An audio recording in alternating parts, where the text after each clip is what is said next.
Celtic. Becky, great ball in. Ellen White for Manchester City. Decent hit, wonderful goal.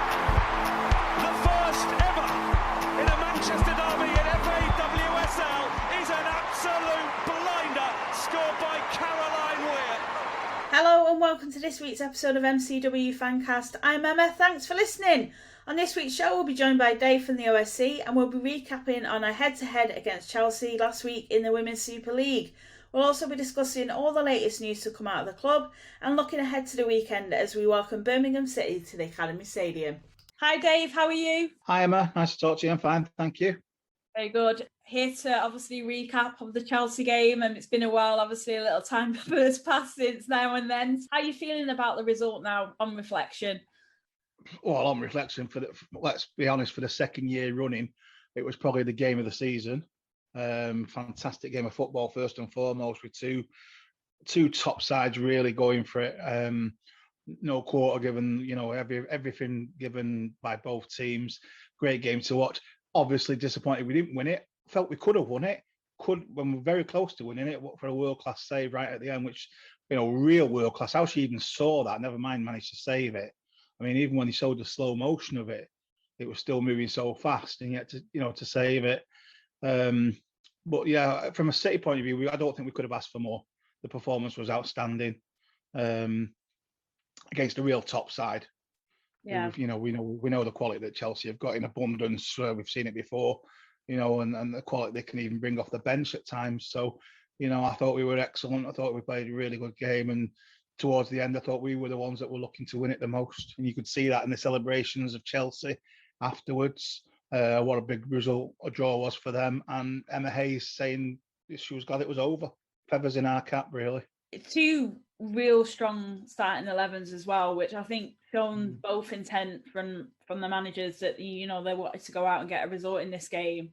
And to be honest, kind of going into the game, I kind of didn't expect it to play out the way we're so used to seeing these two sides play.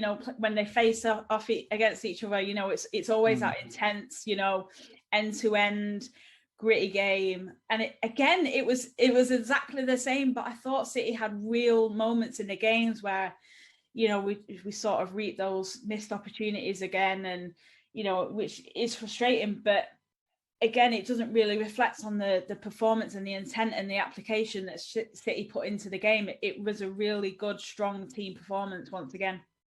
Yeah, I mean, there were missed chances, and there was missed chances by Chelsea as well, because basically both teams, I think, realised that, fair play to Chelsea. They didn't come and play for a draw. They came to play and play football. You make a mistake against these top sides and they're in.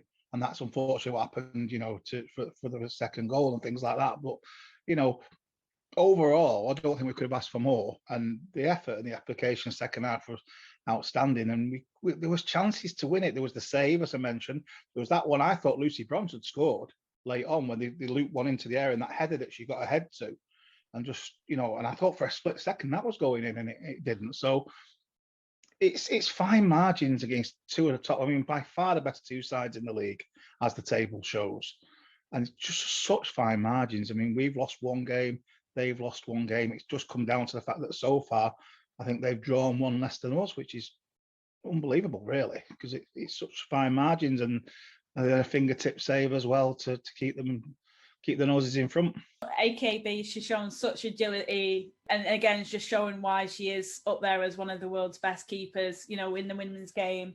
A top-class keeper. She is a top-class keeper, and obviously from Birmingham, Chelsea, and playing in these big matches, and obviously the Champions League at the weekend, again, she is a real asset to that Chelsea side. Yeah, I agree. I mean, they had good goalkeepers in the past before her, but since they've got her, I think, they've got the best they could get there, at the moment. And I think, like you say, world class. So, and that it showed with that save. And I mean, she saved a penalty against us last year as well in the same fixture. So, a bit of a thorn in our side, really. But this is it. we will look back again and think, oh, if only we'd drawn that, we hadn't drawn that game and we hadn't drawn that game. But we overall, I mean, we've set a record points total, so we're not doing too much wrong. It's just that Chelsea are a great side as well. It's neck and neck, really. It's so unfortunate. But all we've got to do now is focus on the next two games because we've got to make sure we win. This is what people said to me, oh, well, Chelsea won't step up. They probably won't, but you never know. And imagine how we feel if they did.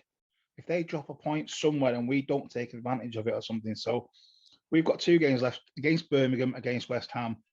You would fancy City to be favourites to win both those games.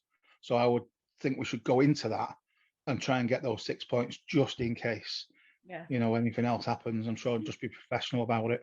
It's not just about that as well, though. I mean, City, from obviously the start of the season, the transitions that we've obviously made with, Gareth coming in as manager, the players that obviously have come into the squad.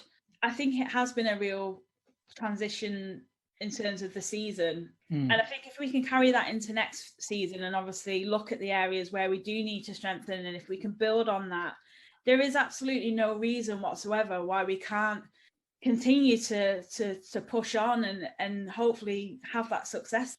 Well, that's it. I mean, we were claimed that we had in different form at the start of the season. On the fingers of, you could count the bad performances on, one or two fingers because, I mean, I know we didn't beat Brighton at home right at the start and that was 2 points dropped, but with the chances we had that day, we should have, and we played okay. Off the top of my head, the Chelsea away game, I don't think we were at it. I don't think we were at the level we needed to be at to go to Kings Meadow and get something that day. But other than that, the performances have been there.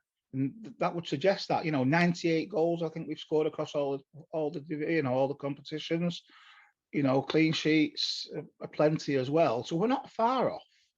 I think it is just fine tuning. And that's quite a lot of credit to a team. Like you say, you've got a new manager. People forget that. It's Gareth's first season as well. So there was a period of acclimatization, probably both ways, for him and the players, just to settle in. And there's quite a lot of new players came in as well.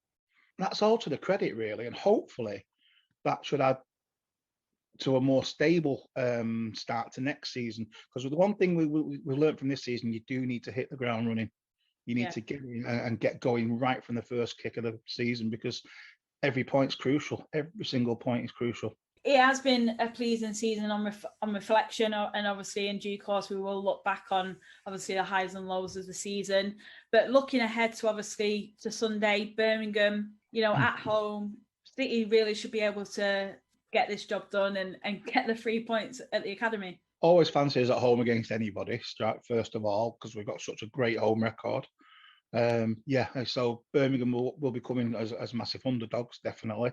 They drew last night in the Birmingham with Villa in the derby, so they're keeping their heads just above that bottom line, for going down. They're just still in the fight, and they need points just to make it, sure for themselves. So they'll be fighting for their lives, as will West Ham in the second, in our other game. So, nothing's a gimme, but as you say, we're at home. You've got to fancy us, and we've got to be professional about it and go about our job and make sure we get the 3 points. And ideally, with quite a lot of goals as well, just in case that comes into play, because I think we're 5 goals worse off at the moment than Chelsea. So, we can get that goal difference up over these 2 games as well with 6 points and just see what that does for us. It can't do us any harm, can it? Birmingham are on a bit of a resurgence at the moment. They're trying to obviously fight for survival in the WSL and not doing a too bad a job. I mean, obviously that late goal in that WSL game, like you just mentioned there, I mean, that was a big result really for them to pick up a point. And Carl's doing a great job. Great result for them. And they've had a tough season, haven't they? I mean, I follow Craig, as you know, you probably know him yourself on Twitter, big Birmingham fan. They've had a tough season. They've had that letter from the players about the club itself. They were playing games away from their usual home ground and having to play at St. George's Park. So you're losing your home advantage and your familiar surroundings. So it's not been easy for them at all. And as you say, Carla Ward, good manager. Seems to really know what she's doing. Seems to know what she wants from the team. Got them well organised, well drilled. So I personally think they will stay up, and I think they'll improve next season. given a more stable, start to the season as well. So, but yeah, fair play to her. She's done a good job. And again, another team that you can't underestimate.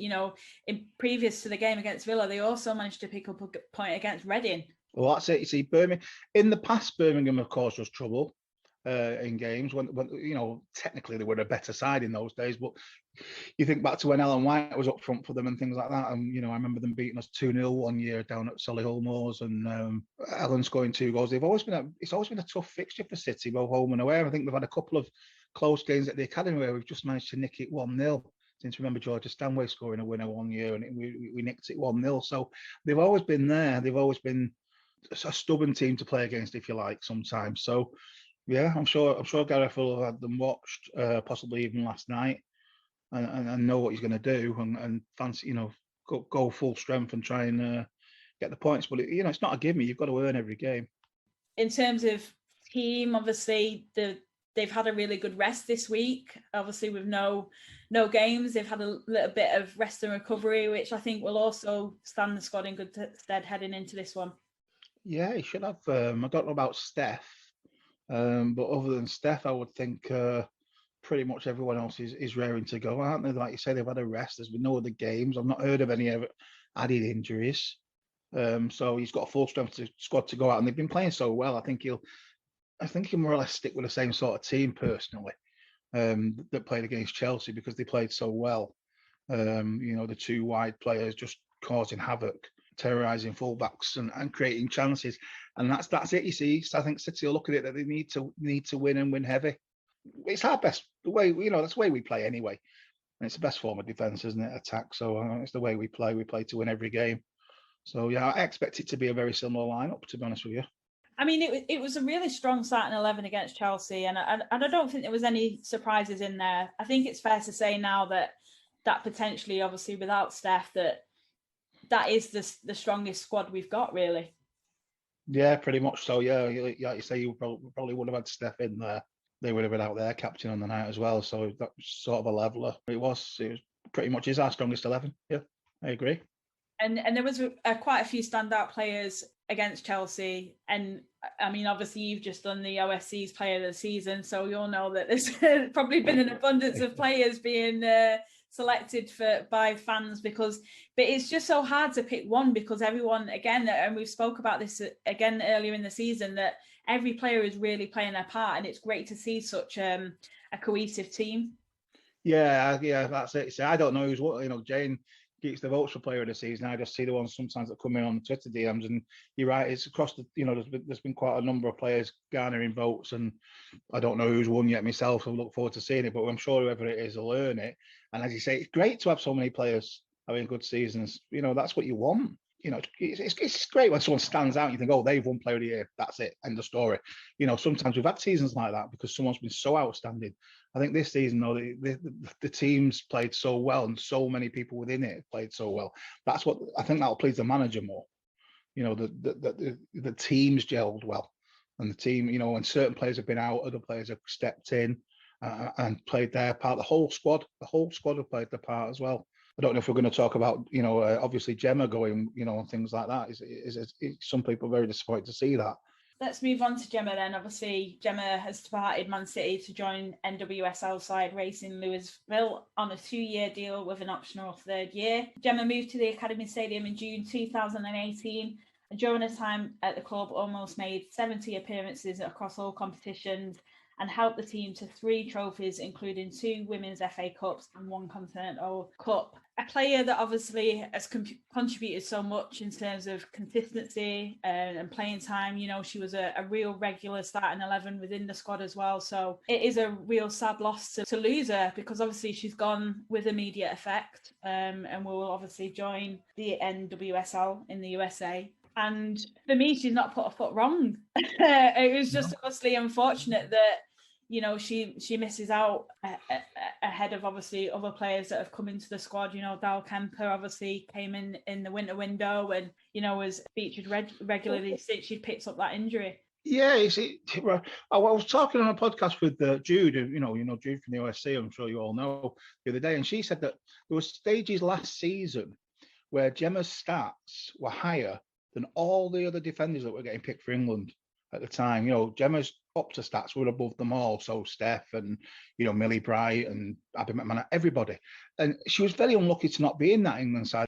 Her levels were so consistent, as you've just said. It's such a shame, but she came to City, as you say, with won trophies with her. She's been very consistent. She was already very experienced when she came to City, of course, because she'd had a good spell at Liverpool, and when they were a good side and had won the league twice. So she's a very experienced player. I just think she's been a little bit unlucky here. I don't think it's a reflection on her, how she's played at all. I think she's a little bit unlucky in the systems that Gareth played this season. He stated that he likes Alex Greenwood as in that centre half position. Once Demi re-signed her contract for left back, he's got Demi, and her cover has been Esme. So not Alex, if you see what I mean. Alex is playing more centre half, which none of us really saw coming, did we? Because when Alex was signing, we were thinking, oh, that means we've got 2 world-class left backs. But he seems to employ Alex. There was a doubt as to obviously what that meant for Demi in terms of getting into the squad. Yeah, because we were all thinking that the rotation would be between the 2 left backs. Exactly, and a lot of people worried that Demi wouldn't sign a contract, but she has, because Gareth obviously sees, and I think he stated that he sees Alex's best position as that one centre half alongside, at the moment, Abby, as you say, who's come in as well, who hasn't put a foot wrong since she's come in either, really. She's fitted straight into, to a new league and a new system, which is great. Or Steph, and those have been your 3 centre halves almost. And Gemma's been the unlucky one. If you look at it, that you've got Aoife Mannion, who's probably going to stay with the versatility that Aoife's got to play across the back 4 as well, covering right back or centre halves. Gemma's a bit unlucky. I do honestly think that. I don't think it's a reflection on her ability or her as a player. I think it's the systems that Gareth wants to play. She's been the unlucky odd one out. It's a shame. Like you say, a lot of us thought it could have been Demi, and it hasn't been. It just comes as a bit of a surprise, because for me, especially over the last 2 seasons, that centre-back partnership I've just seen as Steph and Gemma. And it's worked, because I kind of thought as well, when we lost Beatty, that would be a real hard void to fill, because again, Jennifer was so consistent. I think it's such an important partnership, your communication and everything, that versatility is so important. It's one of the most important positions in a team for me. So I kind of felt it was always going to be hard to fill it. And then Gemma's come in and just done a smashing job. You know what I mean? Everyone's, sung her praises since she's come into the club and, played that part and done what's asked of her. Up until obviously that injury, it didn't seem like there was any kind of sort of other option. Obviously, Dal Kemper did come in. I kind of saw that signing with a view to obviously thinking of sort of next season, give her time to bed in and adjust to obviously the environment. But, the professional that she is, she's obviously just come into the squad, slotted straight in, has been fantastic and deserves way more credit, I feel, than what she's getting at the moment. Because I think, she's obviously played alongside Steph, she's played alongside Alex and Aoife at times, and Esme, and it's worked, and she's done a great job. It's difficult sometimes to come in January as well, isn't it? So, So it is a bit of a strange one, and it was one that I just wasn't expecting either, and I don't think anyone was, obviously, given that she was still in contract with the club. Well, this is it though. When they're negotiating the next contract, maybe Gemma's thought to herself, she feels that she could still good enough maybe to get back in that England team, but for that to happen, she needs to be playing, and she needs to be playing in weekly, every week. I'm quite surprised that she's gone abroad, if you like, rather than maybe somewhere else in this country, because but that's obviously her personal choice. I was shocked to see her go as well, because, as you say, such a good player. But I'm just trying to play devil's advocate here, maybe look at it from her point of view, that she's gone somewhere where she thinks she can be a leader, play every week, and really catch the eye to hopefully resurrect that England career, which she's been a bit unlucky not to have more caps than she's got, because her levels are as good as those that do play for England, and she certainly wouldn't be out of place in that company, and there's no 2 ways about that. I know there was a massive clamour, wasn't there, last season when she wasn't getting picked, And I'm not having a go at the players that were being picked. It's just that people were saying that Gemma's stats were so good. You know, she deserved to get back in that squad, and it wasn't happening. So, but yeah, but she's been brilliant for City from the minute she came. She's been great. Absolutely brilliant, and obviously we wish her all the best at her onward Definitely. forward. Wish her all the best in the world. But you know, like I said, it's just come as a bit of a surprise. I think we've had a few surprises this season, obviously with Jill as well, and Karen, and it'd be obviously interesting to see what happens, you know, come the summer, really, in terms of obviously the squad and those that are committed to the club that has offered that longevity. Obviously, players do want to play minutes, and you know, there are a lot of tournaments coming up, a lot on an international sort of level, and you know, you want to put yourself in contention for those.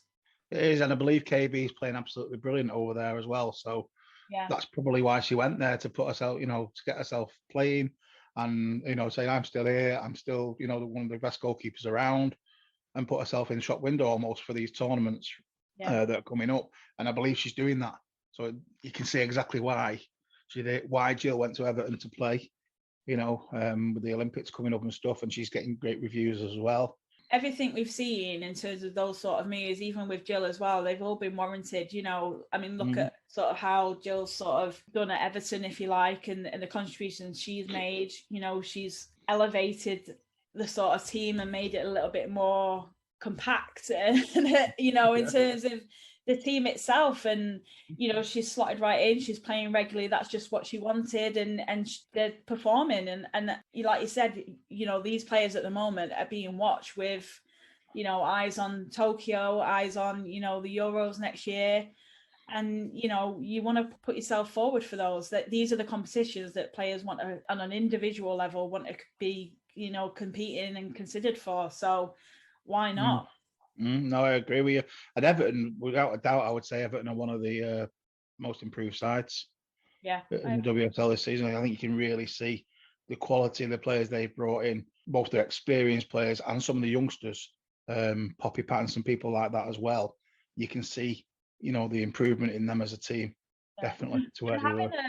Having a player like Jill that's veteran, you know, that's got the experience, would be a massive influence on those younger players as well. Yeah, brilliant. Yeah, someone like Jill who's been there, done it, got everything, won the t-shirt, done the lot. You know, played in World Cups, everything. You know, it's astounding, really, when you think about it. Yeah, absolutely.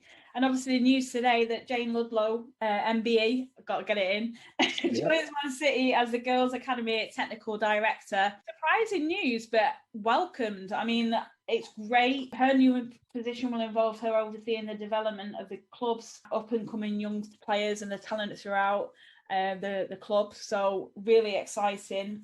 Yeah, I'm really pleased with it, because the development squad, the girls' development squad, the season has been, I mean, we follow it on the OSC. We follow, you know, we talk to some of the players, and the season has been decimated with COVID, absolutely decimated, because they were all in bubbles. They couldn't play. They couldn't play competitive games or even friendlies, or, you know, they had to play like within their own bubbles for basically till after Christmas. They didn't get a competitive game. And this is such an important time for these young players. This is when they're developing. These years, they don't get these years back. It's such an important time for them. You know, they're doing their studies in the classrooms as well at the same time. You know, City run the academy is exactly the same as they run the men's academy. But they just couldn't get the games. It just wasn't there. And it's such a shame to see them play. But they luckily, since some of the lockdown restrictions are coming, they've been playing some games, doing well. They've had a couple of heavy defeats here and there, but you know, they've been winning. They won the derby on penalties last week. They won the week before, and it's great to see them playing back now. Next season, they would hope now to get a full season and a full run, and to have someone with Jane. Whenever I've my experience of Jane, other than when she was Wales manager, is through the television and the commentaries and things like that. And whenever she does that, I always find her really, really interesting and knowledgeable on, you know, on what's happening on the games and stuff. And so you're talking the vast experience, vast knowledge, and that can only be good for these young players. That can only be good for, you know, for some, you know, these young players to learn from somebody of that. So someone of her knowledge overseeing the development of the teams and which directions. You say that actually, Dave, because I love it when Jane's on comms, because I actually learn from actually learn things from her because she views the game from a technical viewpoint. So she'll tell you why they're doing something, or we're set up the way we are, or what we're trying to achieve by the way that whoever's playing is playing, and it's really insightful. I mean, if you've got that kind of guidance and someone like that at the helm, I mean, it's only going to elevate those players' games, and you're going to learn and so much from somebody like Jane Ludlow. I mean, it's true. She does do that when she's coming. You're right. She does do that more so than a lot of. I mean, some of the commentators, and men and women's football, they just waffle on, don't they? But she's all. I always find her quite engaging, informative, and knowledgeable.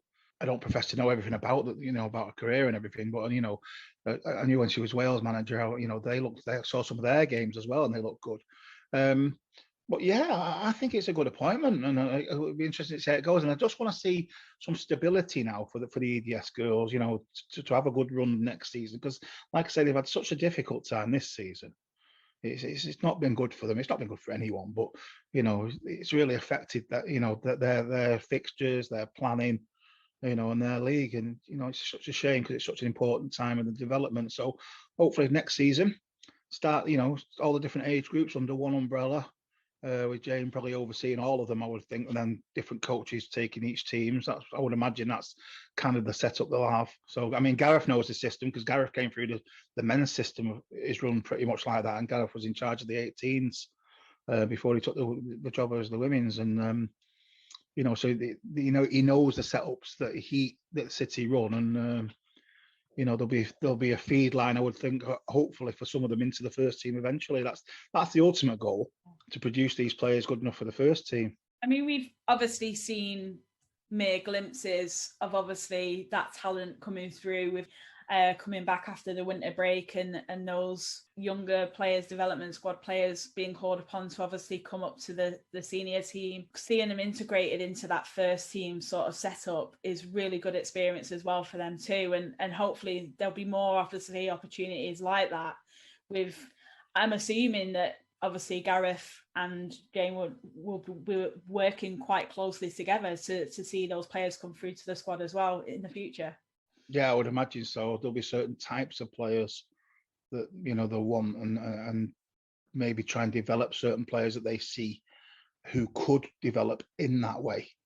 To develop in that way and bring them through as one. And it's like you say, it's great to see them being involved, even if they don't get on the pitch. It's good to see them travelling with the first team. There's a lot less. Let's be honest.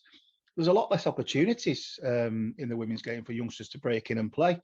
Like in the men's game, you often see teams can blood players in early rounds of FA Cups, Carabao Cup games, things like that.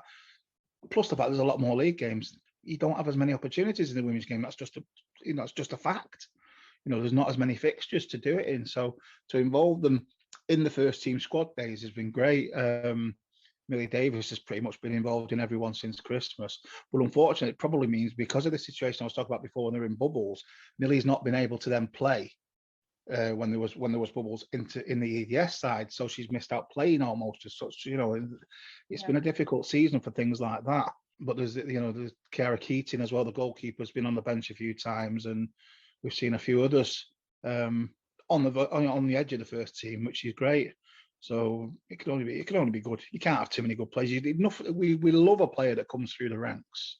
Every club loves to see a player come through their own, one of their own, come through the ranks. Look at Esme. Look how she's done well after a year at Everton. She's come back and she's a first team squad player now, and that's it. End of story. And we were, we used to ask that about Esme. Did we think she was good enough? Did you think she'd make it? She's proved that you can do it. The pathway is there. Definitely. Ludlow was speaking obviously about her appointment, saying, "I'm committed to helping facilitate a creative, positive learning environment where both coaches and players can thrive, and one that enables them to reach the highest levels of the game." I mean, that's all you want to hear, really, isn't it? Of course it is, yeah. Of course it is. You want all these big clubs to have these academies running, whether it be boys or girls, providing stable educations as well as football education, and then going forward in the future, it's going to produce footballers. not everyone's going to end up playing for your own team. Obviously, there's too many of them, but you produce footballers for the future. So yeah, the academy system, I think, at City is really good. I think it's really set up well. I mean, look at the facilities. It's just second to none.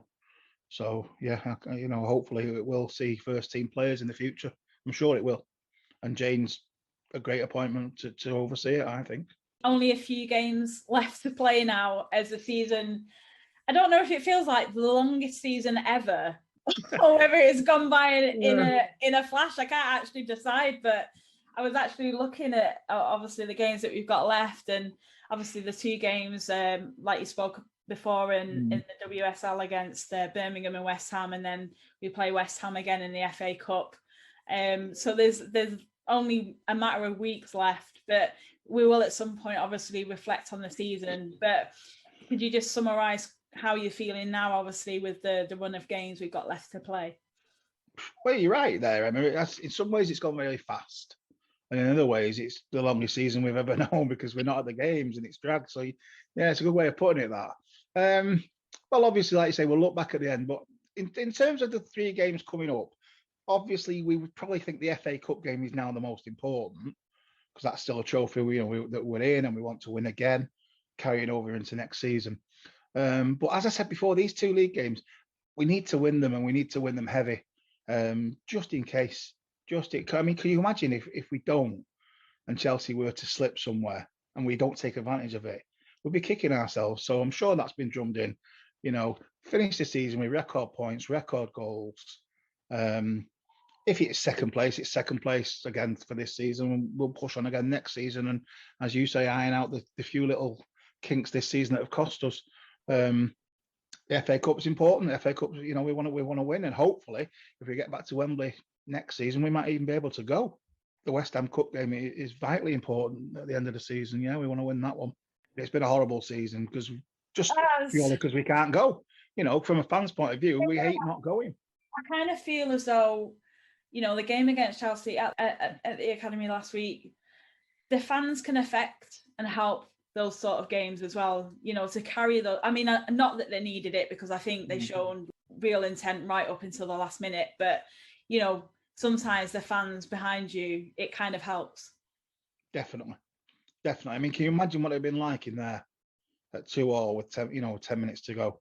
It would have been like last season in the 3-3. It'd have been deafening.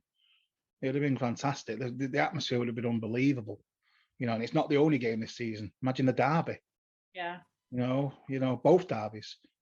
So we all, it's been a great. Well, I've enjoyed the season. I've enjoyed watching them. I've enjoyed watching our new players. And everything. But it's also been frustrating because we want to be there. We want to be watching them, in the flesh, and we've missed that. We've all missed that because it's what we do. Hopefully, Dave, we've not got to wait much, not much longer. Hopefully, fingers crossed. I was thinking to myself today, I don't know if I've not seen this confirmed or anything. Are they going to carry on having a charity shield, a community shield? We should be up for being in that, I would have thought, if we finish second. Because we're the FA Cup winners, aren't we? We're the current FA Cup holders. So I would love. I can't see that they'd, bring it in and then take it away. It would be nice to have that little showpiece game, that little friendly before the season starts. That could be our first game. Honestly, I've not seen any mention of it or anything, so that's just in my own head that I've thought of that. But I thought, what does that mean? We're going to be in the Community Shield at Wembley at the start of the season, hopefully. Fingers crossed. We will find out, I suppose, in due course. Yeah, definitely. You know what the FA is like. They like to leave us hanging on. What, they might tell us on the Thursday night before the game, is that what you're saying? Thanks, Dave, so much for joining me on this week's show. Always a pleasure to chat to you. Have a great week, and hopefully we'll catch up soon. Yeah, and you, Emma. Thank you very much. See you. And that's it for this week. Thanks to Dave for joining me on this week's show. Sunday's game against Birmingham will be available to watch live via the BBC Red Button. Kickoff is 3 p.m. And from today, Friday the 30th of April at 3 p.m. until Monday the 3rd of May at 11:59 p.m, we'll be joining in solidarity with the social boycott against the unacceptable abuse that we see online. Therefore, our social accounts will remain inactive across this bank holiday weekend. And should you wish to get in touch with us, we're going to go old school. Our email address is mcwfancast@gmail.com. And we'll see you next week.